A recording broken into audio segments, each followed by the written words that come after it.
राज्य सरकार ने आदिवासी हितों से जुड़े ऐतिहासिक फैसले में पेसा कानून को मंत्री परिषद की बैठक में स्वीकृति दे दी है। मुख्यमंत्री हेमंत सोरेन की अध्यक्षता में हुई इस बैठक में लंबे समय से लंबित पेसा नियमावली पर मुहर लगाई गई है, जिससे स्वशासन की दिशा में एक बड़ा कदम माना जा रहा है। और ऐसे में अब पेसा कानून को लेकर जिस तरह से मुख्यमंत्री हेमंत सोरेन ने कल अपने मंत्री परिषद की बैठक में जो फैसला लिया है, अब उसे झारखंड के ग्रामीण इलाकों के साथ साथ पूरे प्रदेश में लागू किया जाएगा, धरातल पर उतारा जाएगा। इस वक्त जो तस्वीर देख रहे हैं, ये कांग्रेस के प्रदेश प्रवक्ता जगदीश साहू हैं, जो हमारे साथ जुड़े हुए हैं और पेसा जैसे कानून के मुद्दे पर चर्चा करेंगे। सबसे पहले तो बधाई हो आप तमाम सरकार में शामिल लोगों के लिए। बड़ा लंबे समय से इंतजार किया जा रहा था कि राज्य में पेसा कानून कब लागू होगा। आपने देखा भी था कि पेसा को लेकर के तमाम आदिवासी संगठन, विपक्ष सड़क पर उतर करके सरकार को घेरने का काम किया, लेकिन सरकार ने एक फैसला लेते हुए विपक्षियों का जो मुंह है बंद करने का काम किया। इसे कैसे देखते हैं?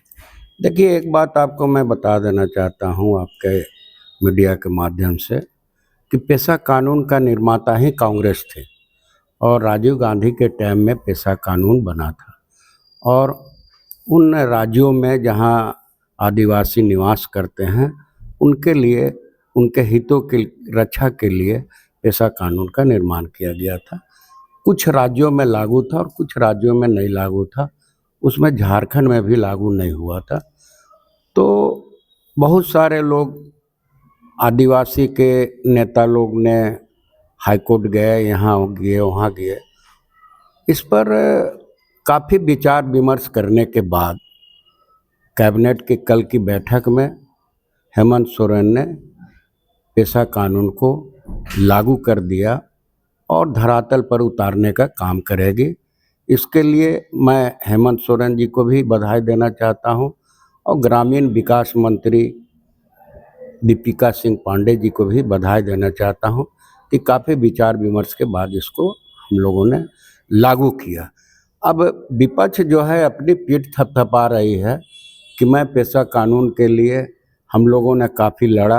अरे ये तो पेसा कानून तो कांग्रेस का बना हुआ था और कांग्रेस ने लगाने के लिए सारे जगह में लगाया था और यहाँ झारखंड में भी पेसा कानून के लिए काफ़ी विचार विमर्श करने के बाद पेसा कानून को लागू किया और आदिवासी हितों की रक्षा के लिए जो उनका अधिकार मिलना चाहिए था वो अधिकार भी पूरा मिला है और इसे धरातल पर उतारा जाएगा। अब कहीं ना कहीं ये चर्चा आम होने लगे कि जिस तरह से विपक्ष, अभी आपने कहा कि विपक्ष कह रहे कि हमारे दबाव में सरकार ने पेसा कानून को लागू करने का दम भरा है। निश्चित तौर पे कहा जा सकता है कि अब जिस तरह से सरकार ने फैसला लिया है, अब विपक्ष का तो मुंह तो बंद हुआ, क्या इस मुद्दे पर वो पीछे हटेंगे? देखिए, विपक्ष के पास विपक्ष मुद्दा विहीन चीज है। आज भाजपा यहाँ मुद्दा विहीन हो चुकी है। उसके पास लड़ने के लिए या जनता के लिए कोई मुद्दा बची नहीं है। और इंडिया गठबंधन की सरकार जो है सो काफ़ी मशक्कत के बाद यहाँ जो राज्य कर रही है, तो आदिवासियों के हित के लिए, पिछड़ों के हित के लिए, ईबीसी के हित के लिए सारे स्तर पर काम कर रहे हैं। और इनको अपने चुनाव में नतीजा देखा होगा कि जिन आदिवासियों के लिए काफ़ी प्रचार करते हैं कि हमने ये करवा दिया, हमने वो करवा दिया, लेकिन आदिवासी एक भी सीट में उन्होंने जीत हासिल किया। सिर्फ तो एक। क्या लगता है आपको कि विपक्ष राजनीतिक लाभ के लिए इसे देख रही है? देखिए, विपक्ष जो है वो अपनी आदिवासियों में फूट डाल के की राजनीति करेंगे कि आने वाले समय में आदिवासी हमारे तरफ मुड़ेंगे, लेकिन आदिवासी जो हैं सो भाजपा के तरफ किसी भी कीमत पर उनके मतदाता नहीं बनेंगे। इसलिए कि उन्होंने सीएनटी एसपीटी एक्ट में क्या किया, अपने रघुवर दास की सरकार में देखा होगा। और आज जो बाबूलाल मरांडी जो पीठ थपथपा रहे हैं कि हमारे दबाव से पेसा कानून लागू हुआ, ये गलत है। और पेसा कानून लगाने के लिए इंडिया गठबंधन की सरकार और माननीय हेमंत सोरेन ने ये कृत संकल्प था और इन्होंने लगाया।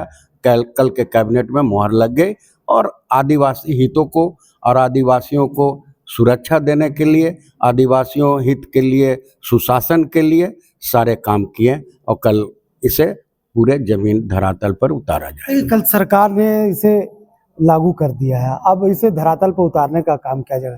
क्या लगता है कि आने वाले दिनों में ग्राम सभा को मजबूत किया जाएगा या फिर कागजों में सिमट कर रह जाएगा? देखिए, ग्राम सभा को ही मजबूत किया जाएगा और ग्राम सभा जब मजबूत होगा तो कुछ भी जो गांव ग्रामीण क्षेत्र के चीज़ है, कहाँ पर दुकान शराब का दुकान खुलना है या नहीं खुलना है, ये सारे अधिकार ग्राम सभा को दिया गया है।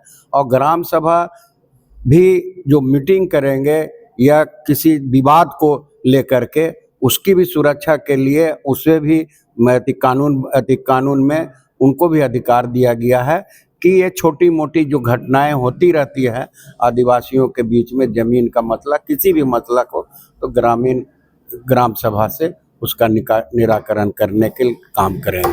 अब तो सरकार पैसा लागू कर दिया, विपक्ष भी कह रही है कि सरकार हमारे दबाव में इतना बड़ा फैसला लिया है, तो क्या लगता है कि आप सभी दल आदिवासियों की रक्षा के लिए, हितों की रक्षा के लिए एकजुट होकर के इस कानून का स्वागत करेंगे? देखिए, एक बात जान लीजिए कि कोई आदिवासियों हित का रक्षा करे या ना करे, लेकिन इसके लिए कांग्रेस और इंडिया गठबंधन खड़ी है। आदिवासियों की सारे हित की रक्षा के लिए हम लोग सरकार में जो है उसके काम करेंगे। कांग्रेस कैसे देखती है इसकी कि कांग्रेस का पुराना मांग है, उनके पूर्व प्रधानमंत्री आपकी बात करें तो स्वर्गीय राजीव गांधी जी ने एक सपना देखा था कि देश में जितने भी जो आदिवासी रह रहे उनके रक्षा के लिए कानून बना जाए। पेशा जैसा कानून उन्होंने लाने का प्रावधान तो कोशिश किया था, लेकिन धरातल पर नहीं उतर पाया था। आप कैसे देखते हैं? देखिए, धरातल पर बहुत जगह उस टाइम भी उतर चुका था।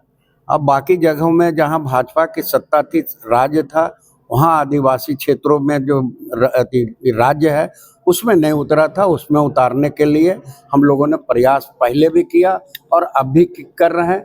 और ये सारे जो चीज़ हैं जो राजीव गांधी का देन है, इसको हम लोग धरातल पर उतार करके लोगों के बीच जाएंगे और कांग्रेस को मजबूत करने का काम करेंगे कि आदिवासी का हित कोई रक्षा कर सकता है, ईबीसी का कोई रक्षा कर सकता है और पिछड़ों का कोई रक्षा कर सकता है, तो कांग्रेस इंडिया गठबंधन ही है।